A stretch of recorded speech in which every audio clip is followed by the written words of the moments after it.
Gigi Nendika Diah Ayu Murikasari, Magister Hukum Kesehatan Spesialis Kedokteran Gigi Anak. Saya merupakan salah satu dosen di Fakultas Kedokteran Gigi Universitas Muhammadiyah Surakarta. Pada semester genap ini, salah satu mata kuliah yang saya ampu adalah Blok 11 atau Blok Perawatan Kedokteran Gigi 1. Blok 11 atau Perawatan Kedokteran Gigi 1 merupakan mata kuliah wajib di semester 4 pada Fakultas Kedokteran Gigi Universitas Muhammadiyah Surakarta. Blok 11 memiliki bobot 5 SKS, di mana setiap satu tema akan dilaksanakan selama 1 minggu, sehingga pada blok ini dilaksanakan selama 5 minggu. Tujuan dari blok ini adalah untuk memberikan pengetahuan tentang perawatan, restorasi, dan pencabutan pada gigi permanen desidui pada anak, restorasi direct dan indirect pada gigi permanen, kehilangan gigi sebagian, dan juga perawatan ortodontik lepasan. Pada pembelajaran mata kuliah ini, saya menggunakan teknik delivery, interaction, dan juga assessment. Capaian pembelajaran lulusan yang dibebankan pada mata kuliah ini antara lain adalah sikap, mampu menerapkan dan menjunjung tinggi nilai Islami, kemuhammadiyahan, kemanusiaan, dan profesionalisme dalam menjalankan tugas di kehidupan bermasyarakat dan bernegara berlandaskan Pancasila. Pengetahuan, mampu mengaplikasikan ilmu kedokteran gigi dasar dan ilmu kedokteran gigi klinis dengan melakukan pengembangan potensi bahan alam untuk memecahkan permasalahan atau kasus kedokteran gigi. Keterampilan umum, mampu menganalisis dan menerapkan informasi ilmiah yang terkini secara holistik untuk menyelesaikan masalah dalam praktek kedokteran gigi. Keterampilan khusus, mampu melakukan anamnesis, komunikasi efektif, pemeriksaan fisik umum dan sistem stomatognasi, pemeriksaan penunjang, penegakan diagnosis, penentuan rencana perawatan secara runtut untuk mencapai perawatan kesehatan gigi dan mulut yang prima melalui kegiatan promotif, preventif, kuratif, dan rehabilitatif, serta mampu melakukan prosedur dan tahapan perawatan yang berurutan untuk mengembalikan fungsi sistem stomatognasi. Capaian pembelajaran mata kuliah ada 5 dalam mata kuliah ini. Yang pertama adalah mahasiswa mampu menganalisis perawatan, restorasi, dan pencabutan pada gigi anak. Yang kedua adalah mahasiswa mampu menganalisis perawatan restorasi direct pada gigi permanen. Yang ketiga adalah mahasiswa mampu menganalisis perawatan restorasi indirect pada gigi permanen. Yang keempat adalah mahasiswa mampu menganalisis perawatan kehilangan gigi sebagian, dan yang kelima adalah mahasiswa mampu menganalisis perawatan ortodontik lepasan. Metode pembelajaran yang digunakan dalam mata kuliah ini adalah diskusi tutorial, kuliah blok, dan juga belajar mandiri.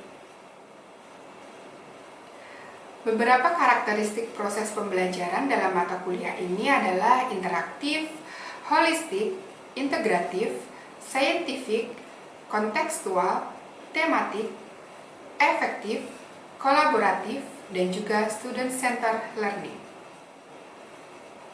Teknik penilaian yang digunakan yaitu pada diskusi tutorial menggunakan keaktifan dalam partisipasi, observasi, dan juga post-test. Untuk kuliah blok berdasarkan kehadiran, keaktifan, dan juga ujian tertulis. Sedangkan dari belajar mandiri menggunakan portofolio.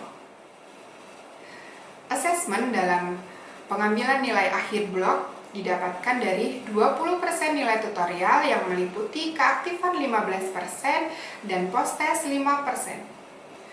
Tugas 30% dan juga ujian blok 50%. Referensi yang digunakan menggunakan textbook dengan tahun keluaran terkini dan juga jurnal penelitian dari saya. Sebagai penutup, demikianlah gambaran terkait mata kuliah yang saya ampu. Selanjutnya adalah video pembelajaran terkait bagaimana saya melakukan pengajaran kepada mahasiswa. Selamat menyaksikan. Assalamualaikum warahmatullahi wabarakatuh. Waalaikumsalam warahmatullahi wabarakatuh. Ya, untuk hari ini kita akan kuliah juga yang sudah saya sampaikan ya, nanti akan ada kuis. Sebelum dimulai, marilah kita membaca basmalah bersama-sama. Ya, sebelum dimulai ada yang mau didiskusikan dulu deh dari yang sudah saya berikan PPT-nya terkait dengan ekstraksi ataupun anestesi. Silakan. Ada yang mau ditanyakan dulu? Sudah dibaca PPT-nya? Sudah? Sudah siap kuisnya? Sudah belum? Perlu di-review atau mau langsung kuis? Ya, oke. Jadi terkait dengan ekstraksi pada gigi anak itu tidak lepas ya dari anestesi. Jadi sebelum prosedur ekstraksi pasti akan dilakukan prosedur anestesi. Jadi ketika kita melakukan anestesi itu menjadi faktor penting untuk dilanjutkan ke ekstraksi. Nah, dalam ekstraksi itu jangan lupa kita harus memperhatikan apakah anestesinya itu sudah masuk atau belum, karena itu adalah part paling penting, di mana dengan adanya anestesi yang sesuai, anestesi yang sudah masuk itu tentunya akan mempengaruhi dari perawatan kita nantinya.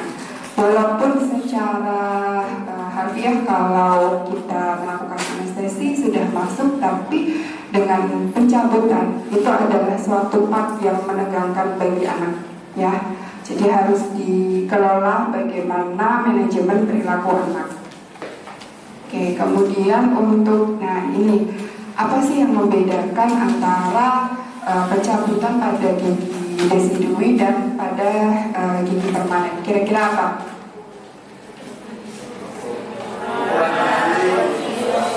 Ya, untuk ukuran gigi jelas ya.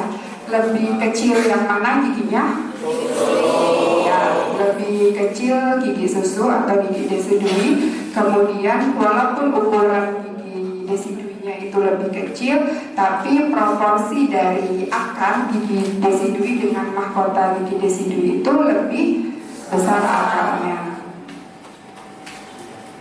Ya, kemudian yang selanjutnya adalah bentuk dari mahkota giginya. Untuk mahkota gigi, untuk yang gigi desidui seperti apa? Ya, lebih bulat. Dengan adanya bentuk mahkota yang lebih bulat, jadi untuk gagang atau paruhnya, ini untuk paruhnya dia bentuknya lebih bulat, lebih melengkung atau lebih membulat untuk bentuk paruh dari tang gigi desidui. Kemudian apalagi yang harus diperhatikan? Ya, secara fisiologis akar gigi desidui itu akan mengalami resorpsi ketika sudah usia pergantian gigi. Kemudian yang selanjutnya adalah ya, alveolar dari gigi dari anak-anak itu lebih elastis dibandingkan pada orang dewasa. Oke, kemudian untuk yang harus diperhatikan adalah modifikasi dari pencabutan, di mana yang pertama adalah pemilihan dari tangnya. Untuk pemilihan di tang anak-anak yang seperti apa? Ya, ini tadi ya. Jadi untuk tangnya itu dia lebih kecil dibandingkan untuk gigi permanen, kemudian paruhnya juga lebih kecil, tapi paruhnya ini lebih melengkung. Kemudian secara ukuran dia lebih kecil dibandingkan tang dewasa, sehingga bisa disembunyikan di tangan ketika melakukan pencabutan.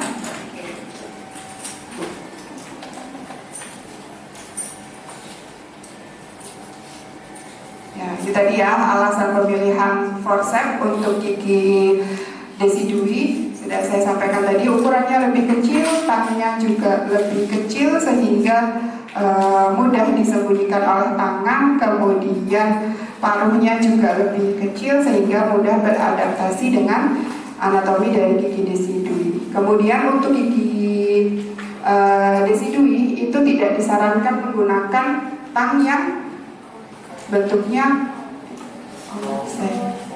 Ya, kauhon ini karena kalau menggunakan tang ini dia potensi cedera pada gigi premolarnya itu lebih besar. Kemudian dalam penggunaan elevator, kemudian penggunaan luxator itu harus hati-hati. Nah ini tadi ya, nanti bisa dilihat untuk alatnya, nggak bisa ya, bisanya kesini ya. Ya, ini untuk tang desidui, kemudian ini untuk apa yang luxator atau elevator, kemudian ya ini tangnya jadi kecil, bisa dipegang atau bisa disembunyikan di tangan ketika akan melakukan pencabutan pada anak. Oke, kemudian untuk prinsip utama, general principle atau prinsip utama yang perlu diperhatikan adalah yang pertama harus mengetahui riwayat kesehatan pasien.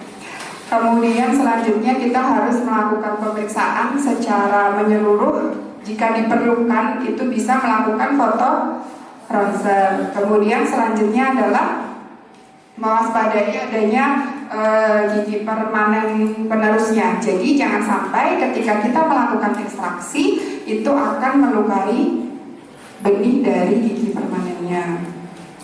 Kemudian selanjutnya adalah anestesinya jangan lupa.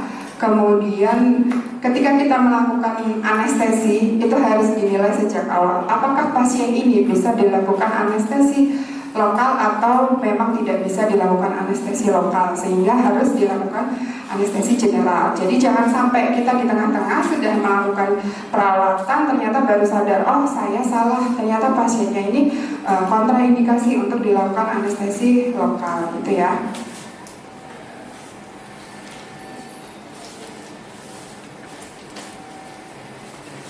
Nah, untuk perawatan prinsip lainnya itu yang harus diperhatikan adalah penggunaan luxator ataupun elevator itu harus hati-hati. Dan apabila ketika dalam prosedur pencabutan ada sisa akar yang tertinggal, itu yang perlu diperhatikan adalah apakah ketika kita mengambil sisa akar tersebut itu melukai benih gigi permanen atau tidak. Apabila dia melukai maka ya dibiarkan saja, akan ada resorpsi fisiologis. Oke. Nah ini untuk tekniknya. Untuk tekniknya yang pertama adalah posisi pasien. Posisi pasien itu agak ditidurkan sekitar 30 derajat dari vertikal. Kemudian posisi operator itu ada bermacam-macam. Ketika kita mencabut gigi atas, posisi operator berada di depan pasien dengan posisi mulut pasien di bawah bahu, sedikit sejajar di bawah bahu. Kalau untuk gigi bawah kiri, posisi operator di depan dengan posisi mulutnya pasien di bawah siku. Kalau untuk gigi posterior atau gigi kanan bawah, posisi operator ada di belakang dengan kursi giginya si pasien itu sebisa mungkin serendah mungkin. Nah itu untuk yang menggunakan untuk yang menggunakan anestesi lokal. Kemudian kalau untuk menggunakan anestesi general jelas ya posisi pasiennya berbaring. Nah untuk pencabutan, kita kan pencabutan menggunakan satu tangan ya, tangan yang dominan. Lalu di mana letak tangan satunya, di mana saja? Apa yang bisa dilakukan untuk tangan satunya? Ya, bisa meretrak dari mukosa bukal atau bisa melindungi jaringan lunaknya di situ agar ketika prosedur pencabutan itu apabila terjadi sesuatu hal yang tidak diinginkan, misalkan anaknya tiba-tiba bergerak kemudian tangnya itu meleset, jadi kita bisa melindungi mukosanya atau melindungi jaringan lunaknya. Kemudian selain itu bisa di mana posisi tangannya? Bisa di memegang giginya atau bisa sebagai fiksasi, melakukan fiksasi di giginya. Kemudian kalau rahang bawah tangan yang tidak dominan atau yang tidak bekerja berada di mana? Menyangga apa? Ya, menyangga mandibulanya agar tidak apa? Ya, tidak terjadi dislokasi. Selanjutnya untuk ini urutan apabila dilakukan anestesi general ya, yang harus dipertimbangkan. Kemudian, nah ini adalah prosedur untuk gigi anterior. Ada yang mau mencoba simulasi? Silakan maju. Mana presensinya? Atau ada yang mau maju? Biar lebih nyata. Nanti kalau hanya kata-kata bingung. Yuk, siapa? 2 orang boleh atau 3 orang? Yang satu megangin giginya, yang satu mencoba untuk melakukan prosedur. Kita coba untuk gigi anterior atas. Yuk, siapa? Silakan angkat tangan. Ayo, siapa yang mau angkat tangan? Yuk, siapa yang pegang? Mau gigi posterior kiri ya, posterior kiri bawah. Ya, ini ya untuk tangnya. Kalau untuk molar itu bedanya dia ada apanya? Ada kakinya. Kakinya posisinya di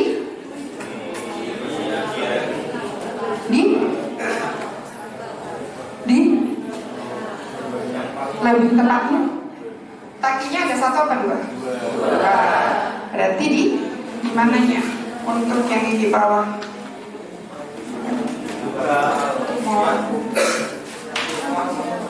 Ya, sama posisinya. Tepatnya di mana?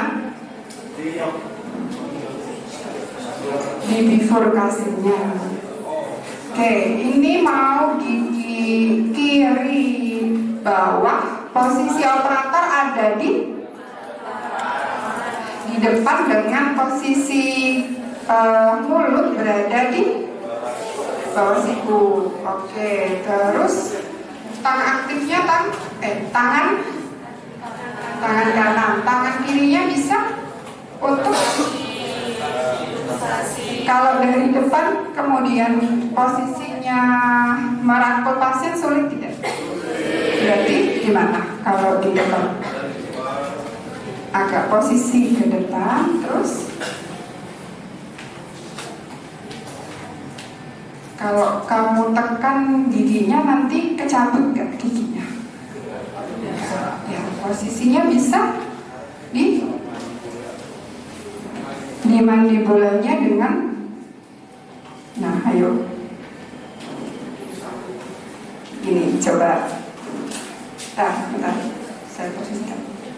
Kalau untuk gigi posterior, ya untuk rahang bawah ya, tangan kita yang satu ada di mandibula, jadi ini, ya, yang jari lainnya ada di bawah atau di mandibulanya, 2 jari tetap melakukan fiksasi. Oke, yuk. Gerakannya kalau untuk gigi posterior atau gigi molar adalah ke bengkal lingual. Tadi akarnya bagaimana? Akar untuk gigi molar lebih besar. Selain itu lebih menyebar. Jadi kalau untuk gigi molar bawah dimulai dengan gerakan ke mana dulu? Ke lingual dulu untuk apa?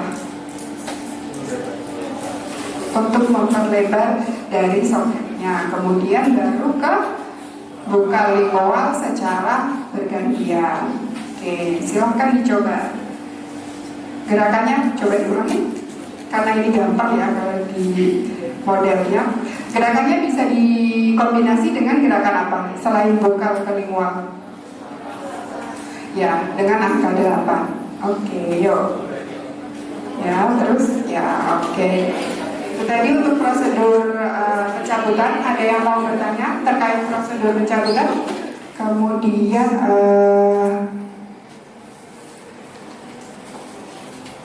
Instruksi pos ekstraksinya apa saja? Yang pertama, gigi tampon selama 30 menit. Kalau pasien itu kita lakukan anestesi infiltrasi lokal, instruksi apa yang harus kita sampaikan lagi? Yang wajib kita sampaikan selain gigi tampon selama 30 menit, selain yang ini, kalau kita melakukannya dengan anestesi infiltrasi, pasien tidak boleh apa?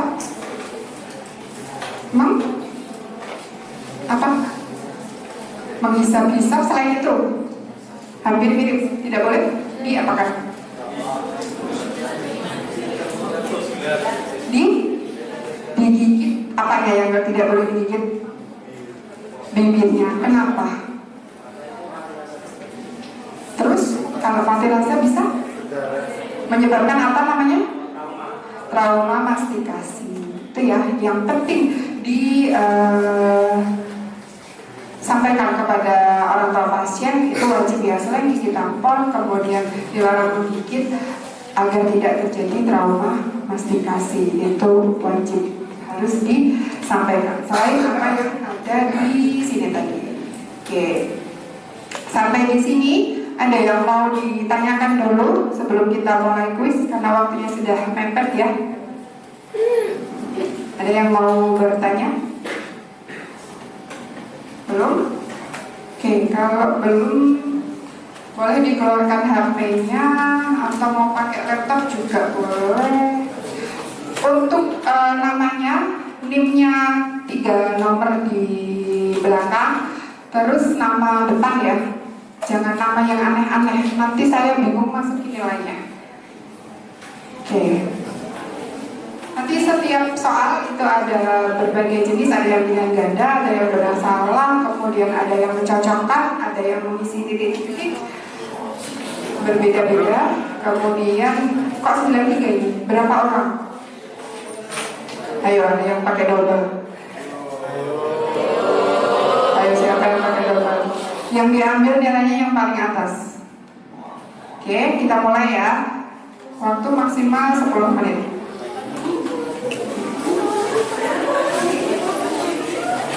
Nah, yuk.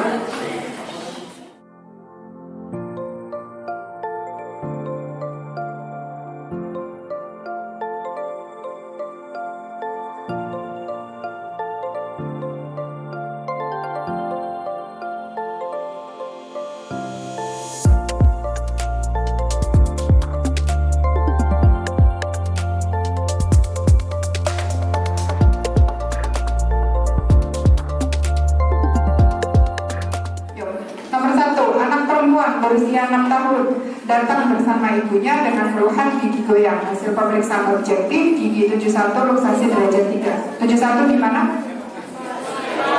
Di bawah, kiri bawah. Oke. Jadi tadi ya sudah saya ulas ya. Anestesi topikal berarti harus ya, masih ada 20 orang yang salah. Ayo. Oke, terus untuk yang kedua.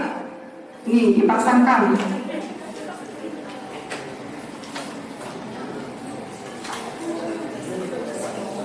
Syaraf batang saraf utama untuk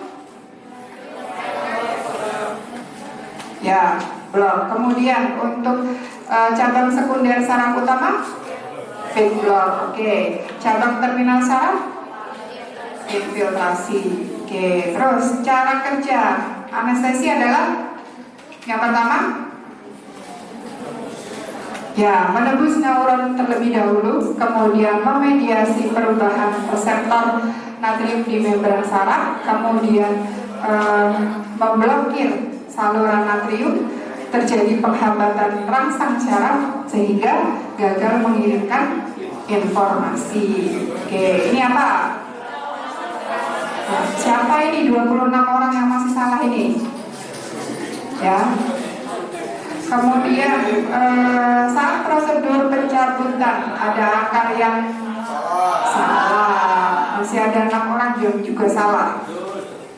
Oke, saya akan melakukan pencabutan dengan anestesi lokal pada gigi apa dengan posisi di depan pasien, kemudian mulut berada tepat di bawah bahu operator. gigi 51. Pencabutan pada gigi tersebut menggunakan tang yang memiliki gagang lebih kecil dibandingkan dengan tang yang untuk gigi dewasa. Selesai pencabutan, saya menginstruksikan pasien untuk menggigit tampol selama 30 menit. Selain itu, saya juga menginstruksikan pasien untuk tidak menggigit bibir agar terjadi tolong mas dikasih uang keren ini, semuanya betul. Oke, terus untuk selanjutnya, nah ini banyak yang salah ini, separuh sendiri yang betul, separuh salah. Untuk gigi 75 di mana? Berarti tangan yang tidak aktif kemana? Ya, menopang mandibula agar tidak terjadi cedera pada sendi temporomandibula. Terus dengan gerakan rotasi? Nah, sudah ya.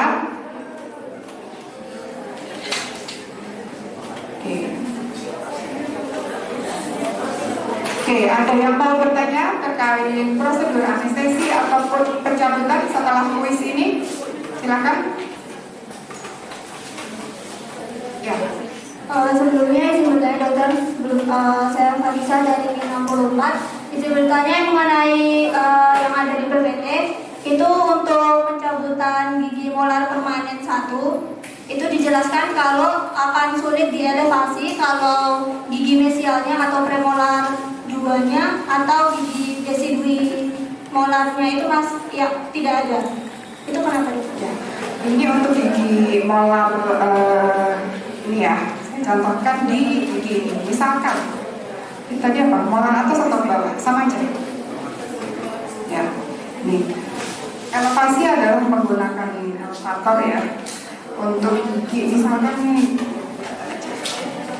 untuk gigi molar atas, gigi sampingnya ini tidak ada, baik gigi desidui ataupun gigi ya desidui ataupun gigi premolarnya. Ketika kita melakukan elevasi adalah menggunakan apa? Ya, menggunakan elevator. Ada lagi yang mau bertanya? Sudah? Cukup? Oke, kalau sudah cukup berarti kesimpulan dari hari ini adalah yang pertama, ketika melakukan pencabutan berarti